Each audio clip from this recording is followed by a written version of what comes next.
Okay, welcome to your daily movement practice for Move Strong Phase 1. Here we're just going to go for a follow along video. We're going to do each exercise for about 50 seconds to a minute. We've got 8 different exercises, so it's only going to take 10 minutes, and we're going to try and implement this so it's a daily practice that we're doing every single day. It takes 6 times longer to gain mobility than it does to keep it. So at the beginning we need to really front end this mobility work to get the body moving into ranges of motion that it may have not done for a little while. And then that really allows us to open up the opportunities to gain strength this full range of motion, which is incredibly important. So all we need is a little bit of space, a yoga mat or a mat on the floor, and yourself. I'll go through the timings with you and we'll just explain each technique as we go through. Okay, so first off, we're going to get straight down into this cat-cow. This is a great exercise just to limber up and warm up to begin with.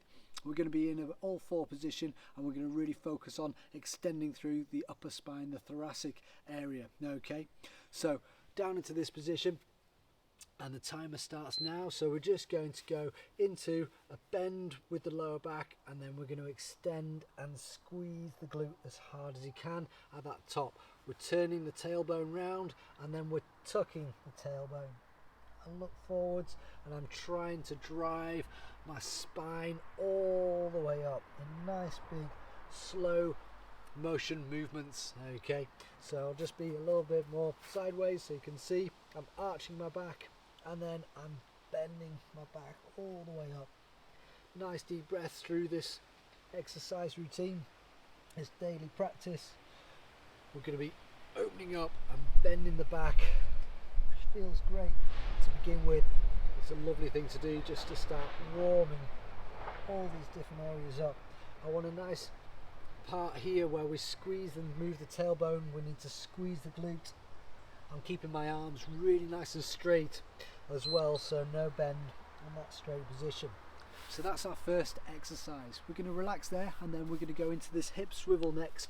So we're going to be in a seated position, and we're going to be in a 90-90, and then we're going to transfer the weight across to one side and then back over to the other side. I've got my hands down beside me to keep myself nice and upright. I try not to push through the hands, and I try and lift through the knees and the hips to do that rotational movement. I'm placing both knees down onto the ground and opening the hips up in this internal external rotation, which is really good. Don't worry to begin with if you can't get both knees flat down on the floor. That's something to work at and keep on practicing. Okay, keep the hands nice and close to the spine or your back so that we can keep you nice and upright, and just focus on lifting through those legs. Okay, so all the work has to come through those legs, and we're just moving from left to right in that nice gentle fashion. You can just slow it down a little bit, place the knees down, forcing them down just slightly, and then lifting through. Fantastic. Okay, then we're going to go into our third exercise, which is going to be a standing position. We're going to lock out the legs so they're nice and straight, hands on the lower back, and we're going to keep that lower back nice and still, nice and straight as we drive the chest down to the ground. We're trying to get the chest to about level and then moving up, but wherever your tight spot is, you're going to go into it and then come back out of it. So I keep my legs locked, I push my hips backwards, and then I squeeze my glutes forwards. Nice glute squeeze on this full stand.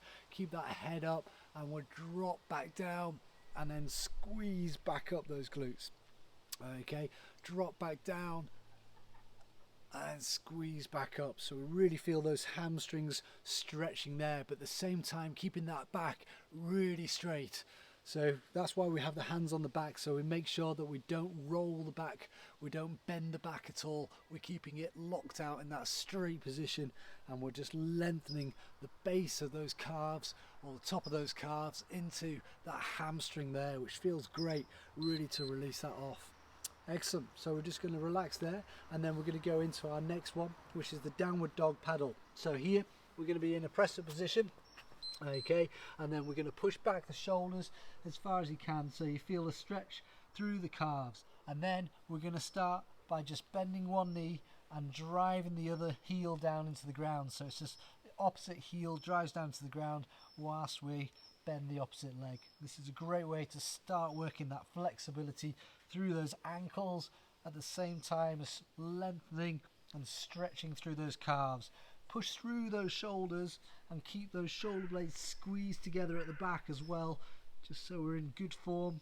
Push the shoulders up towards those hips, keeping those hips nice and high, and then driving that heel down to the ground. Keep breathing all the way through this range of motion. Nice deep breaths. Heel down to the ground. Keep pedaling, moving into that position. That's great, well done. Okay, once we've done this one, the next one is going to be our single leg balance. Here we're going to stand up nice and straight. We're going to place one foot onto the side here, and we're just going to have the hands on the hips so they're in position, and then we're going to balance. Okay, so I want you to grip the floor. It's great to have either really minimal shoes or bare feet on this exercise so you can really feel the ground, and we don't want to let the arch of the leg collapse, and then we can just start to close the eyes to increase the intensity of the balance work, so you can have to listen to your senses and see if we can work through them there. Close the eyes as long as you possibly can. If you're struggling, then we can just lift up and open the eyes and keep that back nice and straight until we're in a position where you can do this for the full minute. Once you can do it in the full minute with the eyes open, then start closing the eyes to work on that balance that little bit more. It's alright just to tap the ground occasionally, but come back up into that single leg balance once again. Again, I'm just gripping the floor with my feet, making sure that I've got a nice position there.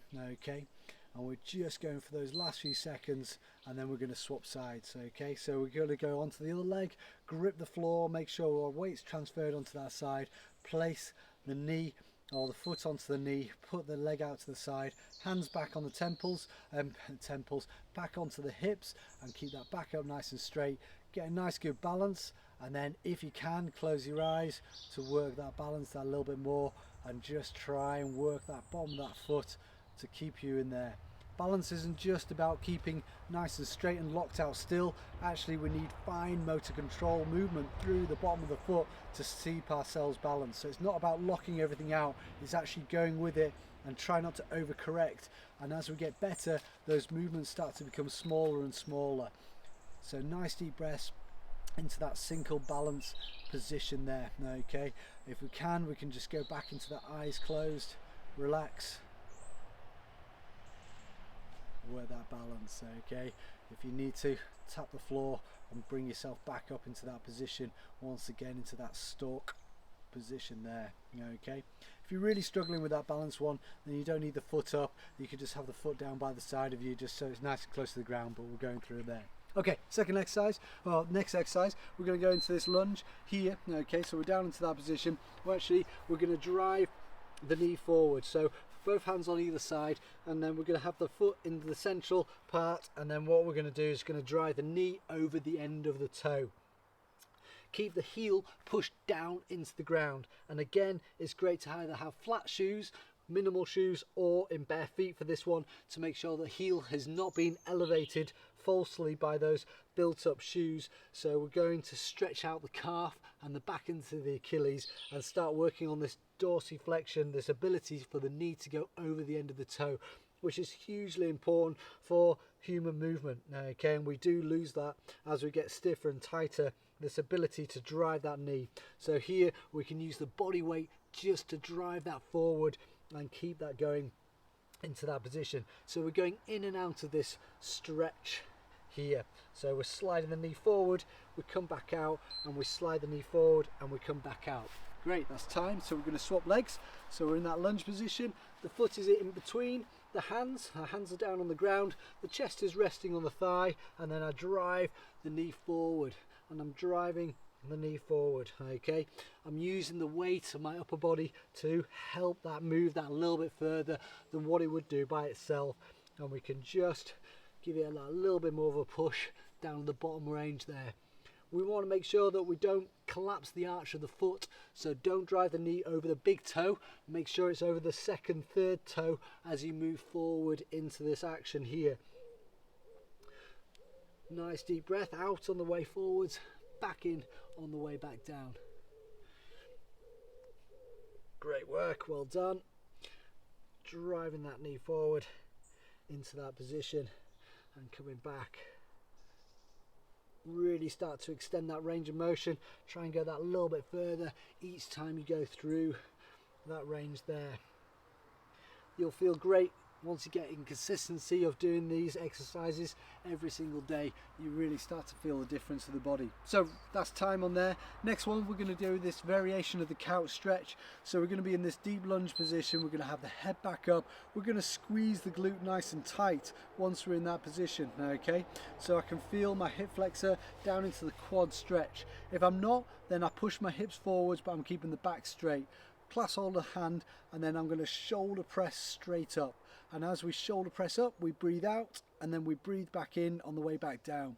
And this means that when the arm is extended, we get more of a stretch through this hip flexor and into that quad, which is really good to counteract all this sitting down we're doing these days, tightening up those hip flexors. And then once we're getting into the strength exercises, once they're nice and loose by doing these exercises, we can go through a bigger, deeper range of motion, and then we can keep that flexibility because we've actually gained strength in that muscle group at the same time.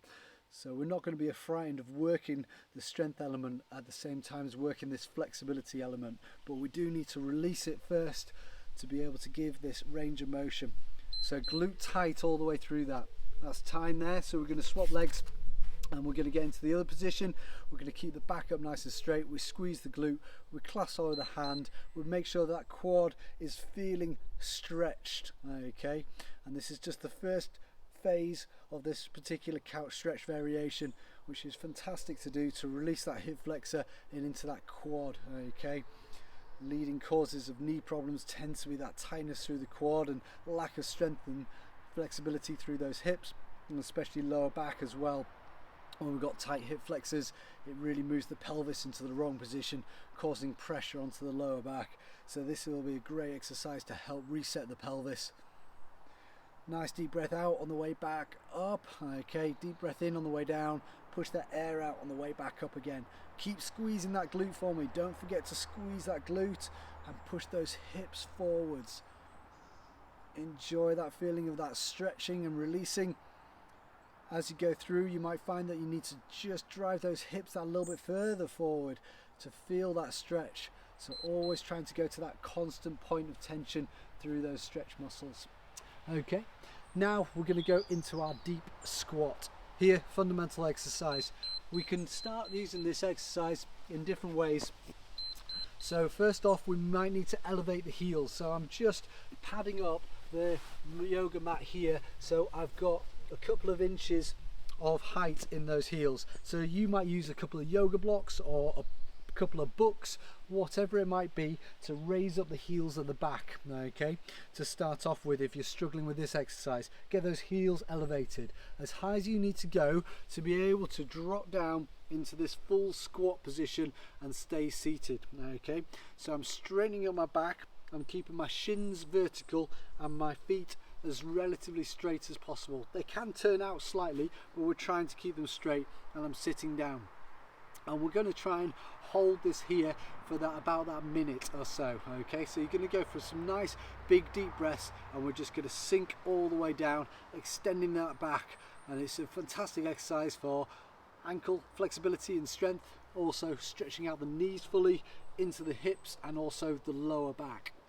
Okay, so once you start practicing this one and you can hold there for a minute at that height of elevation, then we just lower this height of elevation. So you stay squatted. Okay, I'm just showing you, we can just lower the yoga mat down or get a thinner book and then drop back down. And once you can do a minute like that, our main goal or our end goal is to get into a position where we can be flat-footed, no height on the heels, and then we can sink down into that squat position and can stay there comfortably for a minute up to 3 minutes in that position there. Okay, so this is the final exercise. So just some nice deep breaths and just relax into that deep squat position. If you need to stand up out of it and then come back down into it, then do so to begin with. But our goal is to reach that 60 seconds in this squat position. So we'll just go for another about 10 seconds or so into there. Nice deep breaths.